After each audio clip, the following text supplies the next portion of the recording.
கட்சியின் சார்பில் முப்பெரும் விழா நடைபெற்று கொண்டிருக்கிறது. கிறிஸ்துமஸ் விழா, நல்லாட்சி தினம், மரியாதைக்குரிய வாஜ்பாய் அவர்களின் 100வது பிறந்த நாள் விழா. வாஜ்பாய் அவர்கள் ஒரு நாகரிகமான அரசியலுக்கு முன்னோடி.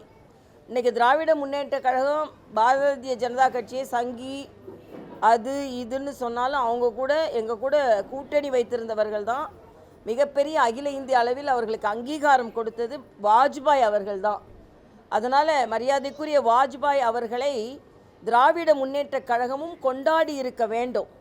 திராவிட முன்னேற்ற கழகம் கட்சியின் சார்பில் மட்டுமல்ல, ஆட்சியின் சார்பில் அவரது பிறந்த தினத்தை கொண்டாடி இருக்க வேண்டும். ஏனென்றால் அவர்கள் அவரது ஆட்சியில் பங்கெடுத்து கொண்டிருந்தார்கள். ஆனால் அதை பற்றி கொஞ்சம் கூட அதை பற்றி எதுவும் சொல்லாமலும் அதை ஒரு விழாவாக கொண்டாடாமலும் இருப்பது, அவர் ஒரு கட்சியை சார்ந்தவர் மட்டுமல்ல, இந்த நாட்டிற்கே சொந்தக்காரர். அதனால் முதலமைச்சர் முதற்கொண்டு அந்த அவரது மந்திரி சபையில் அமைச்சர்களாக இருந்தவர்களாவது அவருக்கு இன்று அஞ்சலி செலுத்தி இருக்க வேண்டும். இதுதான் திராவிட முன்னேற்ற கழக மாடல். ஏனென்றால் அவர்கள் அரசியலில் நாகரிகமான அரசியல்வாதிகளை மறந்து விடுவார்கள். யார் தனக்கு உதவி செய்தார்கள் என்பதையும் மறந்து விடுவார்கள். யார் நமக்கு சப்போர்ட்டாக இருந்தாலும் மறந்து விடுவார்கள். எப்பொழுதுமே அரசியல் செய்ய வேணும், எல்லாத்துலேயுமே அரசியல் செய்யணும். கிறிஸ்மஸ் விழாவா, அதில் அரசியல் செய்யணும்.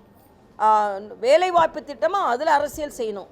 அதனால் இன்றைக்கி எல்லாத்துக்கும் மேலே ரொம்ப வருத்தம் அளிக்கக்கூடியது, 100 நாள் வேலைவாய்ப்பு திட்டம் நீக்கப்படலை, 125 நாளாக ஆக்கப்பட்டு இருக்கிறது. அதில் பெண்கள் தான் அதிகமாக பலனடைந்து கொண்டு இருக்கிறார்கள். ஆனால் அந்த நிகழ்ச்சிக்கு வர வேண்டும் என்று கட்டாயப்படுத்தி ஒரு வயது முதிர்ந்த ஒரு பெண்மணியை கூட்டிகிட்டு வந்து அவங்க உயிரிழந்திருக்கிறார்கள். அதுவும் மனதுக்கு வேதனையானது. 339 இடத்துல இந்த நிகழ்ச்சி நடத்தணும் அப்படின்னு பேர் சொல்கிறாங்களே தவிர பொதுமக்களுக்கு அதில் விருப்பம் இல்லை. ஏன்னா பொதுமக்களுக்கு நன்றாக தெரியும், இந்த 100 நாள் என்பது 125 நாளாக விரிவுபடுத்தப்பட்டு இருக்கிறது. பொய் சொல்லியே அரசியல் நடத்த வேண்டும் என்று தமிழக முதலமைச்சர் நினைத்து கொண்டிருக்கிறார். அந்த பொய்யை இப்பொழுது சொல்லி கொண்டிருக்கிறார்கள் என்பதுதான். பெண்களை பொறுத்த மட்டில் பாஜக 33% இடஒதுக்கீடை கொடுக்கிறது நிர்வாகத்தில். அதனால்தான் எங்களை போன்றவர்களெல்லாம் மேலே வர முடிந்தது.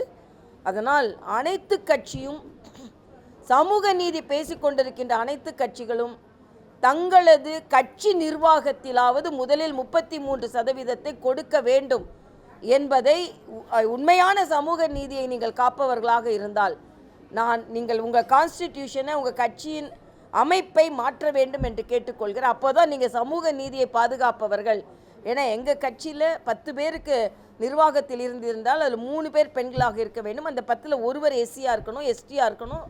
ஆக இந்த அளவுக்கு கான்ஸ்டிடியூஷனில் சமூக நீதியை நாங்கள் பாதுகாத்து வருகிறோம். எந்த கட்சியிலையும் இந்த இடஒதுக்கீடு பெண்களுக்கு கிடையாது.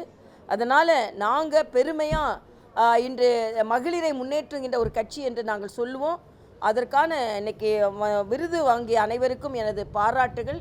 இதே போல் மகளிர் நல்ல சாதனை செய்ய வேண்டும் என்று ஊக்கப்படுத்தி கொண்டிருப்பதற்கு பாரதிய ஜனதா கட்சி மகளிர் அணிக்கு நான் எனது பாராட்டை தெரிவித்துக் கொள்கிறேன்.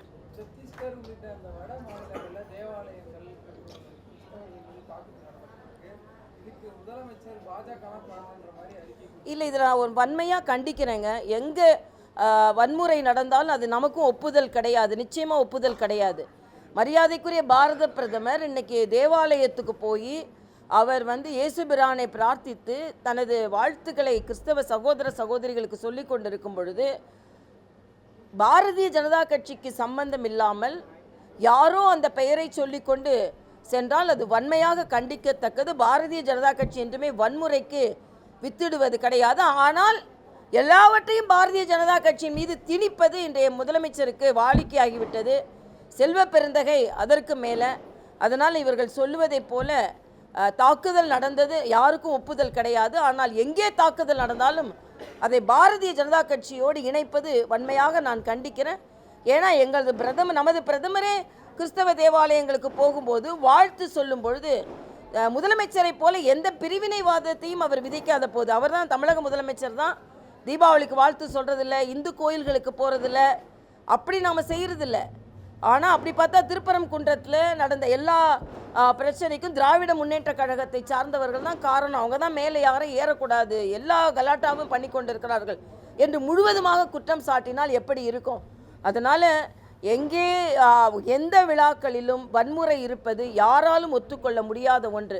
ஆனால் அதை பாரதிய ஜனதா கட்சியோடு இணைத்து குற்றம் சாட்டுவதை நான் வன்மையாக மறுக்கிறேன், கண்டிக்கிறேன்.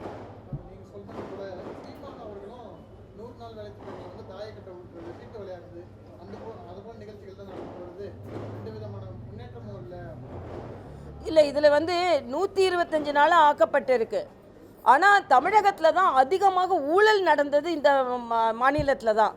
இன்னொன்று, 100 நாள் வேலை வாய்ப்பில் பெண்களுக்கு குறைவான கூலியையும் ஆண்களுக்கு அதிகமான கூலியையும் கொடுத்துருக்குறாங்க.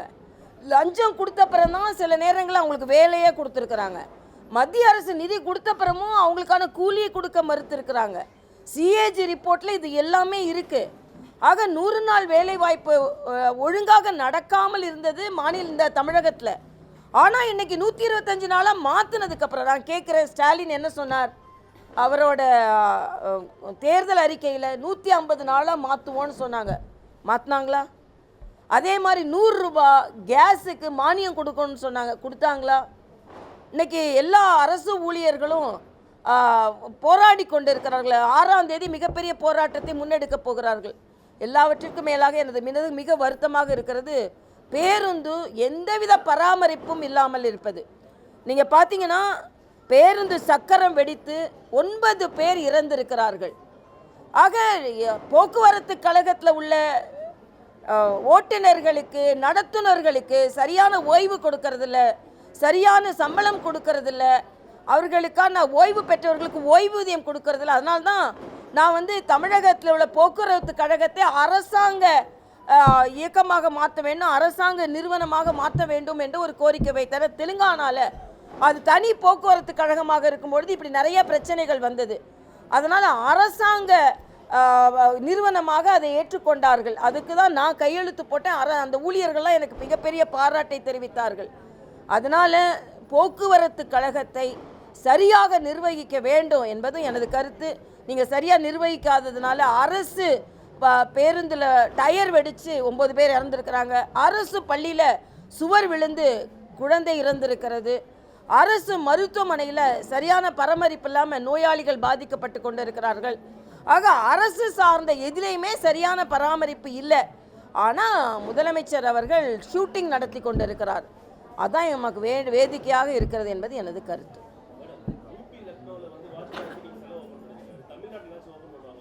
அதைத்தான் நான் சொன்னேன். தமிழ்நாட்டில் வாஜ்பாய் அவர்களால் பயலன் பெற்றது திராவிட முன்னேற்ற கழக கட்சி. அந்த அமைச்சர்கள் வாஜ்பாய் அவர்களின் அரசாட்சியில் இருந்தாங்க. இன்றைக்கி அவரோட 100வது பிறந்த தினம். அவரை பாஜகக்காரரை பார்க்க வேணாம், முன்னாள் பிரதமராக பார்த்து அவருக்கு அரசாங்கத்தின் சார்பில் ஏதாவது ஒரு விழா எடுக்கப்பட்டிருக்க வேண்டும். அவருக்கு நீங்கள் அவங்க மந்திரி சபையில் இருந்தீங்கன்றதுக்காகவாவது ஒரு நன்றியை நீங்கள் சொல்லியிருக்க வேண்டும். அவரோட படத்திற்கு அரசாங்க விழாவை நடத்தியிருக்க வேண்டும். ஆக எந்த அளவிற்கு இவர்கள் மறந்து விடுகிறார்கள் என்பதை மரியாதைக்குரிய வாஜ்பாய் அவர்கள் இவங்க பெருமை சேர்த்து தான் அவருக்கு பெருமை சேர்க்கணும்னு இல்லை. ஆனால் ஒரு மரியாதை, அந்த மரியாதை கூட செய்ய மறுக்கிறார்கள் என்பது தான். நீங்கள் சொன்ன மாதிரி எல்லா இடங்களிலும் சிலை வைப்பதை போல் வாஜ்பாய் அவர்களுக்கு இங்கேயும் சிலை வைத்தால் நாம் எல்லாம் கொண்டாடுவோம் என்பது எனது கருத்து.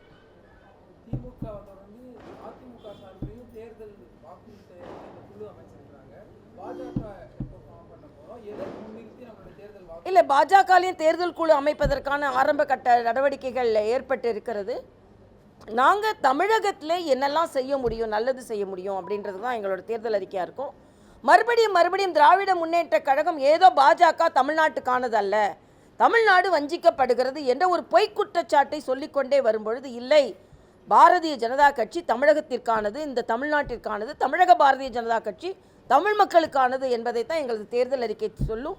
அதே மாதிரி இந்த அகழ்வாராய்ச்சியில் கூட வேண்டுமென்றே ஏதோ தொன்மைத்தன்மையை மறைப்பதற்கு மத்திய அரசு முயற்சி செய்கிறது என்ற ஒரு பொய் குற்றச்சாட்டை சொல்லி கொண்டு இருக்கிறார்கள். அதற்கும் நான் வன்மையாக கண்டிக்கிறேன். அகழ்வாராய்ச்சிக்கு ஏற்பாடு செய்ததே மரியாதைக்குரிய பாரத பிரதமர் அவர்கள் தான். அதே மாதிரி புதுச்சேரியில் அரிக்கமேடுன்னு ஒரு இடம் இருக்குது, அதோட தொல்லியல் தன்மையை கொண்டு வந்ததும் பாஜக தான், அதுவும் தமிழர்களின் தொன்மை தான். அதனால் நீங்கள் யூபி அரசாங்கமாக இருக்கும்போது எவ்வளவு தொல்லியல் முயற்சிகள் செய்தீங்க, எவ்வளவு தொல்லியல் கண்காட்சிகள் நடத்தினீங்க என்பதை முதலமைச்சர் விளக்குனா சரியாக இருக்கும்னு நினைக்கிறேன். ஆக செய்வதெல்லாம் பாரதிய ஜனதா கட்சி, ஆனால் குற்றம் சாட்டப்படுவதும் பாரதிய ஜனதா கட்சியாக இருக்கிறது.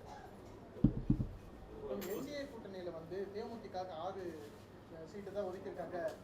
அது ஒரு கட்சி வந்து அந்த மாதிரி தகவல் தெரிவிச்சிருந்தா அந்த கட்சி வந்து வன்மையாக கண்டிக்கிறேன் அப்படின்னு தேமுதிக. இல்லை, அது நாங்கள் என்றைக்குமே நானே காலைல சொல்லிட்டேன், அது அதிகாரப்பூர்வமான தகவல் கிடையாதுன்னு. அது வந்து சுற்றி சுற்றி வந்தது, எனக்கும் எங்களுக்கும் அந்த காதில் தான் வந்தது. அதனால் அதில் 2-3 நாட்களுக்கு முன்னால் முந்தானியத்துலேருந்து ஒரு இந்த கட்சிக்கு இவ்வளவு, இந்த கட்சிக்கு இவ்வளவு, இந்த கட்சிக்கு இவ்வளவு, எவ்வளவுன்னு யாருக்குமே தெரியாது. அதனால் இல்லையா, அது வந்து அது கட்சி எந்த கட்சியிலேருந்து அதிகாரப்பூர்வமாக அறிவிப்பு வரலை. நான் காலையிலே சொல்லிட்டேன், அந்த அன்னைக்கு இப்போ சொல்கிறதெல்லாம் அதிகாரப்பூர்வம் இல்லாத அறிவிப்புகள், அவ்வளவுதான். கட்சி சார்பாக எங்கள் கட்சி சார்பாக எதுவும் வெளியே சொன்ன மாதிரி தெரியல, வேறு எந்த கட்சியிலேருந்தும் தகவல் வந்த மாதிரி தெரியல. அதனால் அதுக்கு நான் பதில் சொல்ல முடியாது, அவ்வளவுதான். நீங்கள் ஒரு பெண் அரசியல்வாதியாக நீண்ட நாட்களாக இருக்கீங்க. இப்போ தமிழக வெற்றி கழகத்தில் தூத்துக்குடி மாவட்ட பொறுப்பாளராக இருந்த ஒருத்தர் சூசைட் அட்டம் பண்ணியிருக்கிறாங்க. விஜயை பார்த்து காரை மறித்து அதை எப்படி பார்க்குறீங்க இந்த விஷயத்தை? இல்லை, நான் அவங்க பேர் என்ன, அஜிதா. முதல்ல பெண்களுக்கு அரசியலில் ஒரு போராட்டமாக தான் இருக்குன்றதுக்கு அஜிதாவோட போராட்டம் ஒரு உதாரணம். நான் கேட்குறேன், அவங்களுக்கு உரிமை இருக்குன்னு கேட்டாங்க, அவங்க காரை மறிச்சாங்க. அந்த மாநில தலைவர், அந்த கட்சியோட தலைவர் தம்பி விஜய் அவர்கள் கூப்பிட்டு அவர்களை பேசியிருக்க வேண்டும். அவங்க போராட்டம் நடத்திட்டு இருக்கும்போதே இன்னொருத்தர் அறிவிக்கிறாங்க, அது உட்கட்சி பிரச்சனை, அதில் நான் தலையிடலை. ஆனால் ஒரு பெண் அரசியல்வாதியாக ஒரு போராட்டம் நடத்துகிறாங்க, ஒரு உரிமையை கேட்குறாங்க, அப்படின்னா அவங்கள கூப்பிட்டு பேசி, இதனால தான் நாங்கள் ஒருத்தர் அறிவிக்கிறோம், உங்களோட உழைப்பை நாங்கள் குறைச்சி மதிப்பிடலை, அதனால் உங்களுக்குள்ள அங்கீகாரத்தை கொடுப்போன்னு என்று கூப்பிட்டு பேசியிருக்கலாம். அதனால் அவங்க ஒரு தற்கொலை முயற்சிக்கு போயிருக்க வேண்டாம். எனக்கு அவங்க தற்கொலை முயற்சி செய்தது எனக்கு மிகுந்த மனக்கவலை அளிக்கிறது. அவர்கள் பூரண உடல் நலத்தோடு வர வேண்டும் என்று நான் பிரார்த்திக்கிறேன். அஜிதா போன்றவர்கள் போராடி வெற்றி பெற வேண்டுமே தவிர அவர்கள் தங்கள் உயிரை மாய்த்து கொள்ளும் அளவிற்கு எந்த அரசியல்வாதியும் போகக்கூடாது. ஆனால் பெண் அரசியல்வாதிகளுக்கு கொடுக்க வேண்டிய அங்கீகாரத்தை கட்சிகள் கொடுக்க வேண்டும். அவர்கள் போராடினால் அவர்களை கூப்பிட்டு பேசியிருக்கலாம். நான் கேட்டால் அவங்க காரை மறிச்சாங்க இல்லையா, அவங்க கூப்பிட்டு உங்களுக்கு என்ன பிரச்சனை, நாங்கள் உங்களை அறிவிக்கலாம், அது உட்கட்சி பிரச்சனை. அறிவிக்கலைன்னா அதற்கான காரணத்தை சொல்லி அவர்களை கொஞ்சம் சமாதானப்படுத்தி அவர்களை ஆசுவாசப்படுத்தி இருக்கலாம் அப்படின்றது எனது தாழ்மையான கருத்து. நானே கொஞ்சம் அவங்களுக்காக வருத்தப்பட்டேன். ஏனென்றால் ஒரு பெண் அரசியலுக்குள்ளே வந்து ஒரு கட்சியில் ஒரு பொறுப்பை எடுத்து அவங்க ஒரு காரை மறிக்கிற அளவுக்கு போகிறாங்கன்னா அப்போ எந்த அளவிற்கு அவங்க மன வேதனையில் இருந்திருக்கிறாங்க. கட்சி இன்னும் கொஞ்சம் அவர்களை சரியாக நடத்தியிருக்க வேண்டும் என்பதும், அவர்களை கூப்பிட்டு பேசியிருக்க வேண்டும் என்பதும், அவர்கள் இந்த அளவிற்கு ஒரு முடிவை எடுக்கும் அளவிற்கு அவங்க கட்சியில் சென்றிருக்க வேண்டாம் என்பதும் எனது கருத்தாக இருக்கிறது. பெண்கள் அரசியலில் போராடித்தான் மேலே வர வேண்டி இருக்கிறது என்பதற்கு அதுவும் ஒரு உதாரணமாக இருக்குது. தூத்துக்குடி வந்து நாடார் கம்யூனிட்டி அதிகமாக இருக்கிறது, அவங்க ஒரு மீனவர் பெண்ணை சேர்ந்தவங்க அப்படிங்கிறத அந்த பகுதியில் இருக்கிறவங்க சொல்கிறாங்க. விஜய் வந்து பெரியார கொள்கை தலைவராக வச்சுருக்கோம், எங்களுக்கு எந்த விதமான ஜாதி பாகுபாடுலாம் இல்லைன்னு சொல்கிற ஒரு கட்சியில் நடக்குது. பெண்களுக்கு பாதுகாப்பு வேணுங்கிறத மேடைகளில் பேசுகிறாரு, ஆனால் இது மாதிரியான ஒரு சம்பவம் நடக்குது. இது எப்படி பார்க்குறது? இல்லை, இதில் நான் ஜாதி பிரச்சனைக்குள்ளே போகலை, ஏன்னா எனக்கு அது விவரம் தெரியாதெல்லாம் தெரியாமல் நான் அப்படி சொன்னேன்னா அது தப்பாக போயிடும். ஆனால் அவங்க ஜாதி பார்க்காம அவங்க வந்து பெண் என்ற உரையில் அவங்களுக்குள்ள அங்கீகாரம் கொடுத்துருக்காங்க. எந்த ஜாதியை சார்ந்தவர்கள் என்று பார்ப்பதை விட ஒரு பெண் என்பது எனது முக்கியம். உதாரணத்திற்கு முன்னேற்றத்தை பேசுபவர்கள்லாம் உலகத்திலே 2 ஜாதி தான், ஒரு ஆண் ஒரு பெண், அந்த 2 தான் ஜாதின்னு சொல்லுவாங்க. ஆனால் அப்படி இருக்கும்பொழுது ஒரு பெண் அவர் நிராகரிக்கப்பட்டிருப்பது மிக்க வருத்தம் அளிக்கக்கூடிய ஒன்று. ஒருவேளை ஜாதியை தான் பார்த்துருக்காங்கன்னா அதுவும் வருத்தம் அளிக்கக்கூடிய ஒன்று. ஏன்னா இன்றைக்கி திமுகவிலையும் நான் பார்க்குறேன், மற்ற கட்சியிலையும் பார்க்குறேன், சமூக நீதியை பேசுவாங்க, ஆனால் ஜாதியை பார்த்து தான் டிக்கெட்டே கொடுப்பாங்க. அதனால் இது நடந்திருக்கக்கூடாத ஒன்று. எந்த பெண்ணுக்குனாலும் உடனே அந்த கட்சி தலைமை கூப்பிட்டு அவர்களை பேச வேண்டும் என்பது எனது கருத்து. பெண்களுக்கு சாதாரணமாக அழுத்தம் அதிகமாக இருக்கும். கடுமையாக பணியாற்றும் பொழுது அவங்க அழுத்தம் சமூகத்தில் இருந்து இருக்கும், குடும்பத்தில் இருந்தும் இருக்கும். குடும்பத்திலே கேட்பாங்க, நீ இவ்வளோ கஷ்டப்பட்டு வேலை செஞ்சு உனக்கு எந்த அங்கீகாரமும் கொடுக்கலையான்னு கேட்குறதுக்கு வாய்ப்பு இருக்குது. அதனால் அவங்களுக்கு ப்ரெஷர் எல்லா இடத்துலேருந்தும் வரும். அதனால் அவங்களோட ப்ரெஷரை வந்து குறைக்க வேண்டியது மாநில தலைவர்களின் கடமை என்பதை நான் தெரிவித்துக் கொள்கிறேன். அவர்கள் பூரண உடல் நலம் தேறி வர வேண்டும் என்பது எனது கருத்தாக இருக்கிறது.